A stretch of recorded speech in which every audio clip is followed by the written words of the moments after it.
اچھا تو کیا محبت، خاندان اور طاقت کی اس جنگ میں کوئی جیت بھی سکتا ہے؟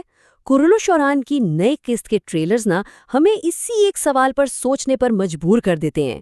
تو آئیے ان سارے اشاروں کو جوڑ کر دیکھتے ہیں کہ آخر کون سا طوفان آنے والا ہے۔ یہ کوئی معمولی بات نہیں ہے، یہ تو ایک خوفناک پیشین گوئی ہے جو ایک خوشی کے موقع پر موت کا سایہ ڈال رہی ہے۔ سوچیں، صرف ایک جملہ پوری کہانی کا رخ بدل دیتا ہے، جہاں جشن کی جگہ اب خطرے اور ایک انجانے خوف نے لے لی ہے۔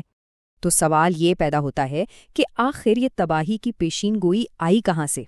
اس کا جواب ہمیں ملے گا مرکزی کرداروں کے بیچ جو تنازعات چل رہے ہیں ان میں، اور اس کی شروعات ہوتی ہے خود دلہن سے۔ کہانی میں جو سب سے پہلی اور سب سے بڑی ٹینشن ہے نا، وہ اورحان کی نئی بیوی کی اس مشکل پوزیشن سے شروع ہوتی ہے۔ سوال یہ ہے کہ کیا وہ واقعی ایک بیوی ہے یا صرف ایک سلطان کی نشانی؟ آپ دیکھیں، یہ صرف ایک ٹائٹل نہیں ہے، بلکہ یہ ایک بہت بھاری ذمہ داری ہے جو اس پر ڈال دی گئی ہے۔ یہ بات اس کے کردار کو محبت سے زیادہ ایک فرض کے طور پر دکھا رہی ہے۔ ایسا لگتا ہے جیسے اسے ایک کردار نبھانے کے لیے تیار کیا جا رہا ہے، نہ کہ ایک زندگی گزارنے کے لیے۔ اور یہ جملہ، یہ تو اس کی اندرونی کشمکش اور تنہائی کو صاف ظاہر کرتا ہے۔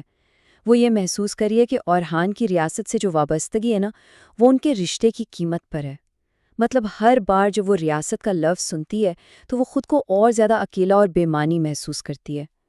اور جیسے ہی ہم اس رشتے کی پیچیدگی کو سمجھنا شروع کرتے ہیں، کہانی میں ایک نیا ڈرامائی موڑ آ جاتا ہے۔ ایک حریف جو صرف محبت کا دعویٰ نہیں کر رہی بلکہ اورحان کے دل پر اپنی ملکیت کا اعلان کر رہی ہے۔ اس بیان میں جو اعتماد اور ملکیت کا احساس ہے اسے دیکھیں۔ یہ کردار خود کو صرف ایک حریف کے طور پر نہیں بلکہ ایک فاتح کے طور پر پیش کر رہا ہے۔ یہ صرف ایک دعویٰ نہیں ہے، یہ تو ایک کھلی جنگ کا اعلان ہے۔ یہاں پر دیکھیں دونوں خواتین کی پوزیشن میں کتنا واضح فرق ہے۔ ایک طرف نئی بیوی ہے جس کی پہچان ایک سیاسی حقیقت سے جڑی ہے، اور دوسری طرف وہ پہلی عورت ہے جو اپنے تاریخی اور جذباتی دعوے پر ڈٹی ہوئی ہے اور اسے کسی بھی قیمت پر چھوڑنے کو تیار نہیں۔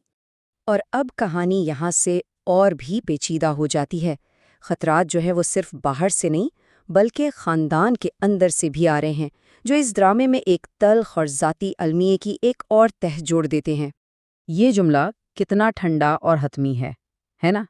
یہ ایک گہرے خاندانی جھگڑے کی طرف اشارہ کر رہا ہے جو ایک خطرناک موڑ پر پہنچ چکا ہے، اور اس کا انجام ایک ایسی بددعا پر ہوتا ہے جو ہمیشہ کے لیے قائم رہنے کا وعدہ کرتی ہے۔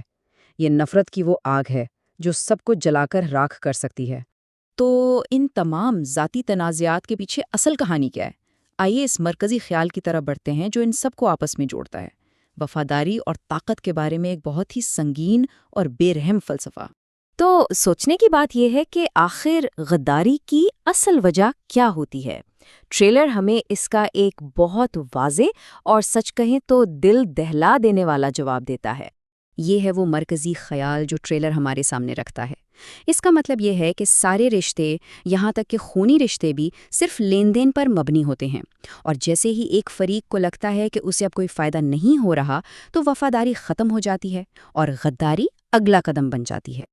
غداری کا یہ راستہ کتنا سیدھا اور بے رحم ہے۔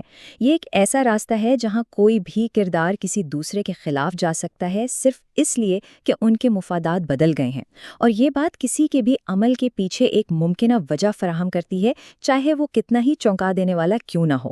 تو اب ہمارے پاس کیا ہے؟ محبت کا تکون، خاندانی ڈرامہ اور طاقت کا یہ بے رحم فلسفہ۔ یہ سب ایک دوسرے سے ٹکرانے کے لیے بالکل تیار ہیں، اور یہ تمام راستے ہمیں آخر میں صرف ایک ہی پیشین گوئی کی طرف لے جا رہے ہیں، ایک خونی شادی۔ اور آخر میں ہم اسی سوال کے ساتھ رہ جاتے ہیں، جب محبت، خاندان اور طاقت آپس میں ٹکرائیں گے تو آخر میں کون کھڑا رہے گا؟ اس کا جواب تو ہمیں آنے والی قسط میں ہی ملے گا، لیکن ایک بات تو طے ہے، جو بھی نتیجہ ہوگا وہ سب کو چونکا دے گا۔